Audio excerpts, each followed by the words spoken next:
Bom dia, queridos. Dia 28 de janeiro de 2021, mais um tempo juntos no Textos que Inspiram, e nós temos tido a oportunidade de caminhando aqui na leitura bíblica, no meu tempo devocional, e puxando algumas lições importantes, algo que possa estar trazendo a você nesse dia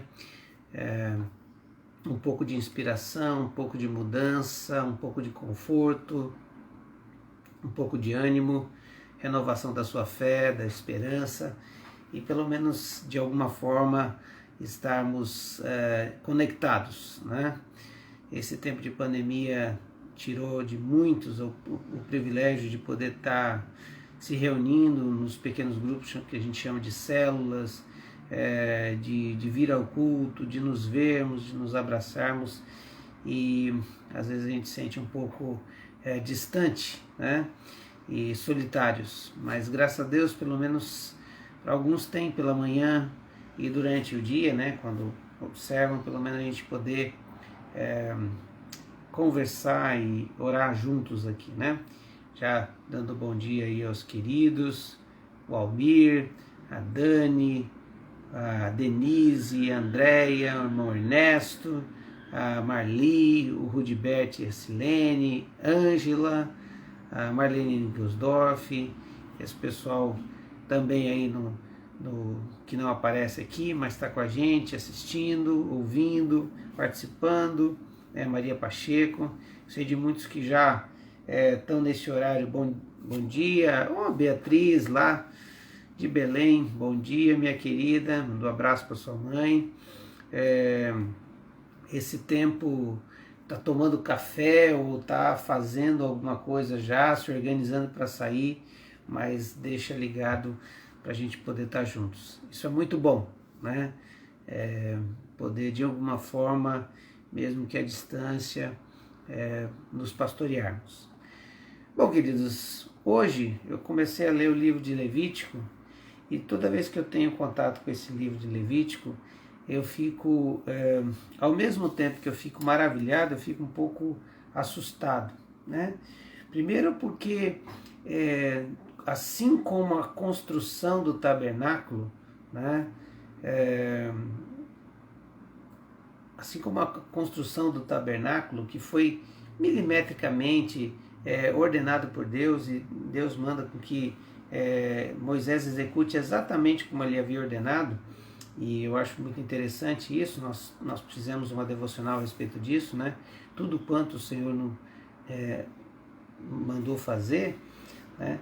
A gente olha para Levítico, e Levítico agora então começa a especificar como é que devem ser as ofertas neste tabernáculo, como deve ser feito a oferta do cereal, como deve ser feita a oferta pelo pecado, como deve ser feita a oferta do holocausto, as ofertas de paz e as diversas ofertas que tem ali.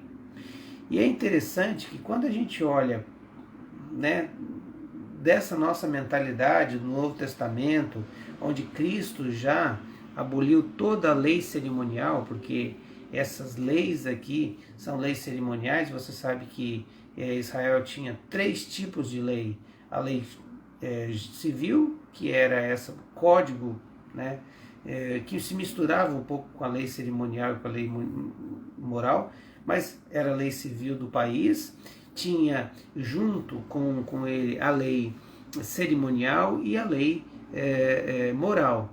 E quando a gente divide isso, né, a gente percebe que a lei moral ainda existe para nós hoje, que é aquilo que nos faz viver uma vida de santidade e de uma busca de fazer aquilo que Deus manda. Seriam os 10 mandamentos. Não dá para resumir e dizer que é só isso, né? Mas basicamente está ali resumido nos 10 mandamentos, a lei moral. Depois tem a lei civil, que é aplicada para aquele povo, mas a lei cerimonial talvez seja delas a que mais Cristo fala que caducou. Paulo vai dizer que caducou, Paulo vai dizer que o fim da lei é Cristo, que Cristo veio cumprir a lei. E aí a gente percebe, lendo isso, né, as ofertas e tal, o que a gente aprende disso? O que me chama a atenção é, primeiro, que Deus tem todo um cuidado em deixar bem claro que Ele espera daquele que vai cultuar o Senhor, que ele não vá de mãos vazias, que ele sempre tem algo para oferecer quando ele for cultuar o Senhor. Isso já é um grande ensinamento para mim e para você. Não se vai ao culto de mãos vazias. E as pessoas então vai com aquela mentalidade que tem que levar uma oferta financeira. Por quê? Porque toda vez que alguém ia ao templo, levava-se uma oferta, ou uma oferta de paz, uma oferta de gratidão, uma oferta de cereal, um holocausto, ou oferta pelo pecado. Geralmente levava oferta pelo pecado, por quê? Porque sempre se pecava, e sempre se peca. Mas o que me chama a atenção, uma segunda coisa que me chama a atenção é o peso, né, que o pecado tinha para as pessoas. Então todo mundo sabia. E aqui é interessante que em algumas partes do texto, né, que eu tenho lido aqui, ele fala sobre o fato de, mesmo que alguém pecar, né, mas sem consciência disso, né, mas quando ele tiver consciência, ele deve oferecer uma oferta pelo pecado que ele cometeu. E tem especificamente o animal, ou a oferta que ele tem que fazer pelo aquele pecado. E é muito interessante que Deus está dizendo que o culto deve ser uma oferta, né? Não deve ter algo que você deve entregar. E a segunda é que todo pecado tem que ser pago, tem que ser purgado. Todo pecado ele tem um preço, né? E ele precisa ser pago. E o que o povo fazia era então uma substituição entre o meu pecado que eu cometi. Então alguém tem que pagar por esse pecado. Nesse caso, os cordeiros, né, os carneiros, os cordeiros e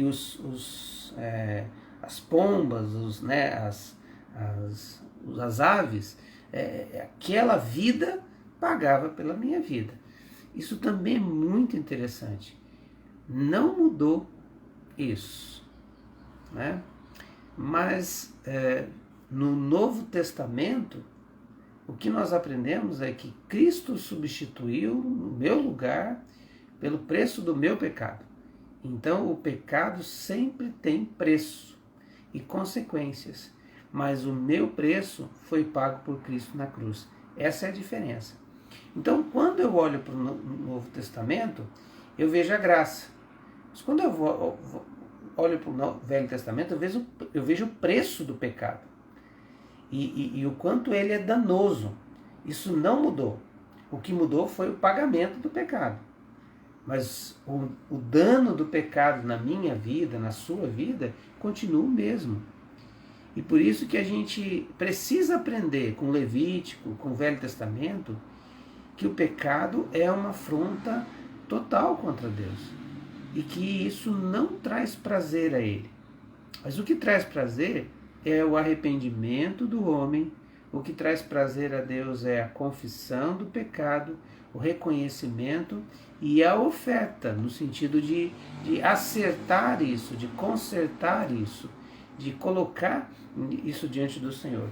É tão interessante que, se você observar, toda vez que ele vai terminar a explicação do que deve ser feito, né? Por exemplo, a oferta, o holocausto, a oferta de cereal, a oferta de paz, há uma expressão ao final dessa explicação. Sempre está dizendo assim: é uma oferta especial, um aroma agradável ao Senhor. Porque o que agrada ao Senhor é a reconciliação do nosso pecado. O que agrada ao Senhor é a restauração da nossa condição de filhos amados e de perdoados. O que agrada ao Senhor não é o nosso pecado. O pecado sempre vai ser um peso. O pecado sempre vai ser uma coisa que vai entristecer o Senhor e que ele tem que ser pago, né? Mas como é que se paga o pecado? Cristo pagou na cruz. Mas então não preciso fazer mais nada. Mas aí que vem talvez a grande sacada do Novo Testamento. É que toda vez que nós chegamos diante do Senhor, reconhecendo os nossos pecados, reconhecendo o pecado que cometemos e queremos reconciliar com o Senhor, esse preço do pecado já foi pago, claro. E por isso que a gente chega diante do Senhor pedindo que Ele nos perdoe pela misericórdia, pela graça do Senhor Jesus, pelos méritos da cruz, pedindo perdão daquele pecado. E aí, por causa de Jesus Cristo na cruz, paga o preço, há perdão. Então, essa ida até o Senhor, de pedido de restauração da nossa condição de proximidade, de intimidade com Ele, é o que a gente chama de oferta também. Então, toda vez que você ora ao Senhor, clamando por perdão, de uma certa forma você está indo entregar ao Senhor alguma coisa. Você está indo entregar a sua vida. Mas a lição que eu queria tirar nessa manhã, essas são lições básicas assim que a gente olha, mas é do texto de Levítico 2, de 1 a 2, que diz assim: quando apresentar ao Senhor uma oferta de cereal, deverá ser farinha da melhor qualidade. Derrame azeite sobre a farinha, acrescente um pouco de azeite, de incenso, e leve aos filhos de Arão, os sacerdotes. O sacerdote, então, desculpa, já terminou ali, aí vai dar a especificação, né? Então, derrame o azeite sobre... não, desculpa, não é só até o 2, é até o 3. O sacerdote pegará um punhado da farinha umedecida com azeite, junto com todo o incenso, e queimará essa porção memorial no altar. É uma oferta especial, um aroma agradável ao Senhor. Bom, de todas as outras lições que a gente tira, uma que eu percebo aqui me remete à minha infância. Me lembro que quando a minha mãe, eu sou a terceira geração de evangélicos na família, e eu me lembro que a minha mãe, nós somos em 8 irmãos, né? Um já é falecido, mas tinha ainda muita gente em casa. E eu me lembro que no domingo, nosso culto do domingo era 3 horas da tarde. No domingo, então, depois do almoço, a gente já começava, né? Bom, que roupa você vai? Que roupa você vai usar? Não, essa não é roupa de ir na igreja. Né? Será uma roupa mais velha, que a gente batida, né? Não, existia uma roupa do domingo, né? Existia uma roupa especial, que era a melhor. E esse era um conceito que se passava para a gente. E eu me lembro que em algum momento os meus pais, a minha mãe principalmente, dizia: não, para o Senhor a melhor roupa para o Senhor. E aqui vem um conceito interessante, né? Porque o Velho Testamento vai nos ensinar isso. O melhor, né? O melhor cordeiro, né, não podia ser com defeito. O animal que teria que ser sacrificado, ele tinha que estar na jovialidade dele, no melhor vigor das suas forças, né? Macho de 1 ano, sem defeito, não podia ser um animal cego, um animal que estava fraquinho, raquítico, nasceu lá meio fraco. A gente fala: bom, então vamos fazer isso, vamos entregar ao Senhor aí esse animal que já vai morrer mesmo, então a gente já mata ele como oferta ao Senhor. Isso era inadmissível. Tanto é que, se você perceber, a oferta que foi agradável ao Senhor, de Abel e Caim, não foi a de Caim, mas foi a de Abel, porque foi a melhor oferta, porque ele deu realmente aquilo que ele colheu o melhor para poder entregar ao Senhor. E aqui, o princípio quando apresentar-se ao Senhor uma oferta de cereal, deverá ser de farinha da melhor qualidade, porque isso é uma oferta especial, um aroma agradável ao Senhor. Aqui, queridos, eu quero trazer talvez um pouquinho a nossa memória, né, e a nossa mente, para a gente não perder os valores, né?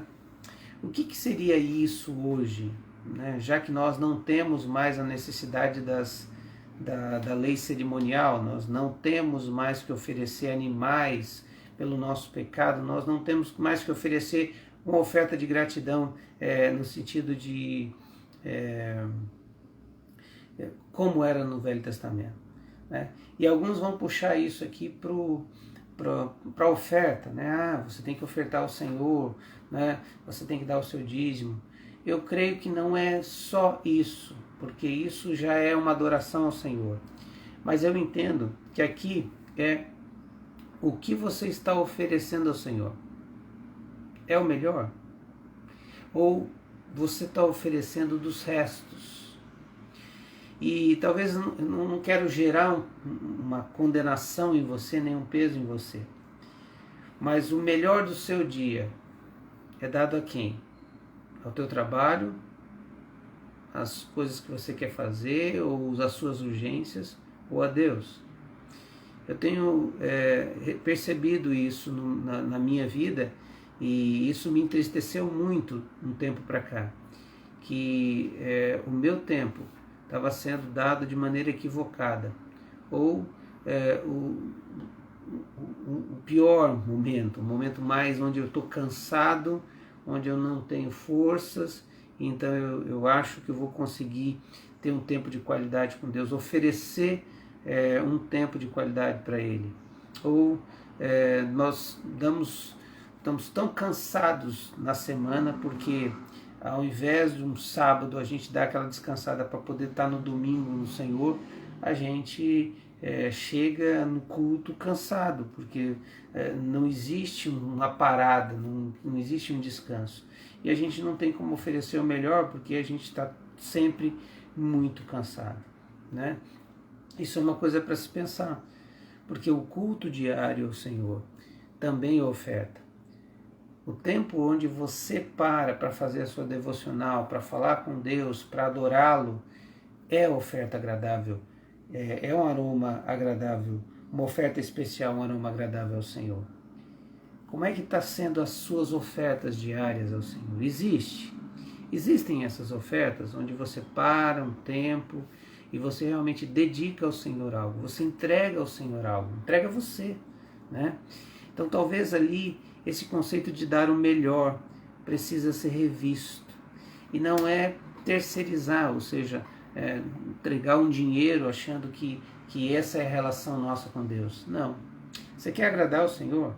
Você quer que Ele sinta-se alegre com você? Então dá o seu melhor para Ele. Dá você.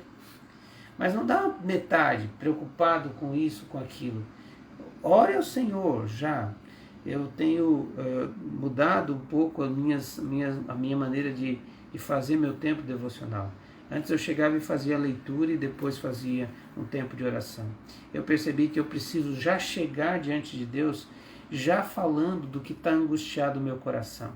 Eu, como você, acordo com algumas coisas na minha mente e essas coisas vão tomando a minha mente e eu vou me angustiando porque elas não conseguem ser resolvidas, e aí de repente eu entro na presença do Senhor já com um monte de coisa pensando, anotando para poder acertar depois. A gente já entra já dando os cacos, os restos. Não, coloca diante do Senhor o que está acontecendo, o que está angustiando o teu coração. É como se eles faziam aqui. A oferta primeiro tinha que ser cortado, lavado as partes, né, para poder entregar ao Senhor alguma coisa, tá? Então, esse é o tempo de você fazer a sua oferta devocional ao Senhor, a sua oferta diária ao Senhor, o seu culto diário. Lembre-se que todo culto precisa ter uma oferta de adoração. Segundo, que ela precisa ser a melhor. Terceiro, ela deve ser fruto de um arrependimento e de um desejo de intimidade com Deus, de reconciliação com Deus. E por isso que deve gerar um sentimento no Senhor que é uma oferta especial e que é um aroma agradável. A nossa vida é essa oferta, que deve ser todo dia colocada no altar de Deus. E que não seja os restos dela, mas seja a plenitude, o melhor de nós. Amém? Que esse texto te inspire a buscar o melhor momento do seu dia, o momento onde você tem forças para dedicá-lo ao Senhor. E é por isso que a maioria das pessoas fazem as suas devocionais pela manhã, porque vem de uma noite de sono e teoricamente de descanso, né? Que o Senhor dê essa oportunidade para que você então encha o seu dia já da presença dele. Por isso, não se vai de mãos vazias, tem algo a oferecer, e esse algo tem que ser o melhor, e isso deve ser fruto de um desejo de entregar o melhor para o Senhor, porque o Senhor merece o melhor, e adorá-lo assim. Amém? Muito bem, Luiz Fernando está dizendo aqui que os resultados do Rafael ainda não saíram, né? O Rafael, o sobrinho dele, que está com a questão, problema nas vistas, né? E a gente está orando aí por ele. Eu queria pedir oração pelos familiares. Meus familiares, tinha um tio faleceu, tio Durvadil, ele faleceu. Eu acredito que ele seja irmão da minha mãe, que já faleceu há muitos anos também, mas a família dele, meus primos e tal, que a gente tenha esse, que eles possam ter a renovação do Senhor, né? A família do tio Durvadil, ele faleceu essa madrugada, um tio que tenho aí. A minha família é um pouco grande, então eu particularmente, que sou o último filho, nem conheço. Meus irmãos mais velhos conheceram esses tios e tal, né? Mas que o Senhor esteja cuidando da família dele. Bem? Muito bem, queridos. Também vamos colocando aqui, então, a nossa questão do Covid, questão da vacinação, colocando aqui também a nossa igreja diante do altar de Deus e os queridos aqui. Vamos orar? Pai, nós te louvamos porque o Senhor nos dá a oportunidade de entregar algo ao Senhor. Como aprendemos com a tua palavra. Como me sinto, ó Deus, olhando para Levítico e vendo a seriedade como o Senhor tem com relação ao pecado. E a seriedade que é o pagamento desse pecado. Isso me remete ao Senhor Jesus, o seu Filho, que naquela cruz morreu por causa dos meus pecados. E que ali pagou todo o meu pecado. Senhor, que o meu coração nunca desvalorize, nunca relativize a dor que o pecado traz no Senhor, mas que o meu coração esteja sempre querendo, todas as manhãs, todos os dias, todos os momentos, vir ao Senhor, não com as mãos vazias, mas com o meu coração, com a minha vida, como oferta agradável ao Senhor. E que de maneira especial seja o melhor do meu tempo, o melhor do meu dia, o melhor da minha mente, o melhor do meu físico, dado ao Senhor. O Senhor merece todo louvor, toda adoração. O Senhor merece um culto que seja agradável e que o Senhor receba com amor a uma agradável. Nessa manhã eu peço pelos meus irmãos e irmãs, que eles possam também se organizar para dar o melhor para o Senhor do dia e assim restaurar a comunhão e a relação contigo.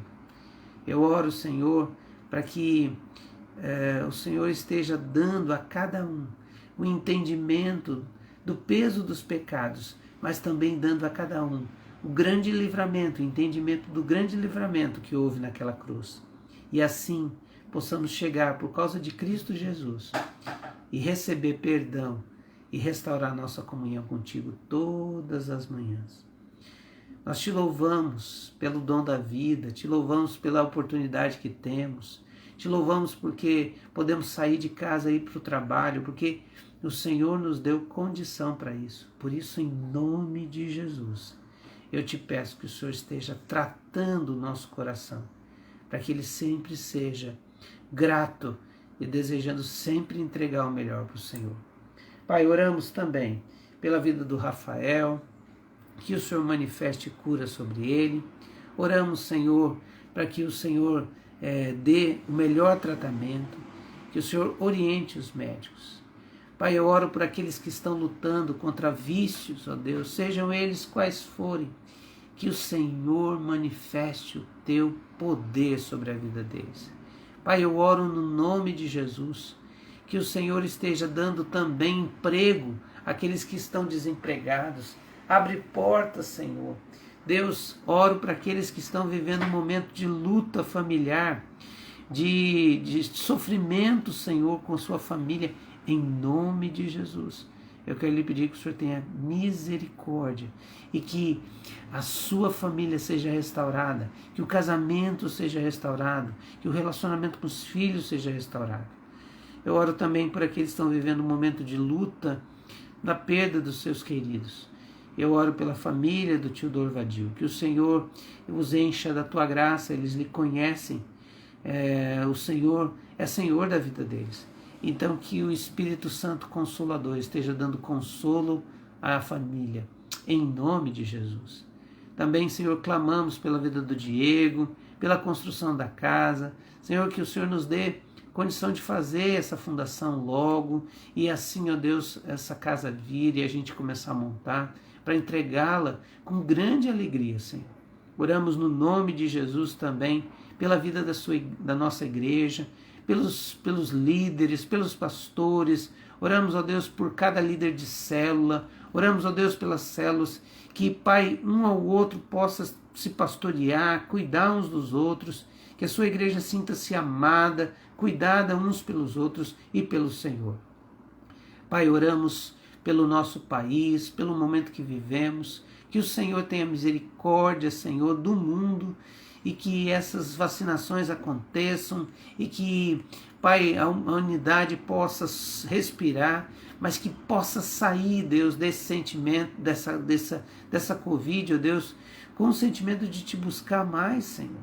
Pai, oramos pelo Brasil, oramos para que essas doses cheguem, ó Deus, às pessoas que precisam, e que o seu povo, o povo do Brasil, possa ser imunizado, para que a gente possa voltar a ter a alegria de nos encontrarmos. Pai, abençoa esse dia, abençoa o teu povo, é o que oramos em nome de Jesus. Amém, Senhor. Amém. Muito bem, queridos, Deus abençoe. Aqui a Bia dizendo que tem que sair, Deus abençoe, bom dia para você. Luiz Fernando dizendo aqui, obrigado pelos sentimentos aí, né? Falando aqui das nossas devocionais. Muito bem, queridos. Falou dos exames, nós oramos por isso. Então, um bom dia, queridos, na presença do Senhor, e até amanhã, né? Nesse mesmo tempo juntos aqui. Sempre dando o melhor para o Senhor. Deus abençoe.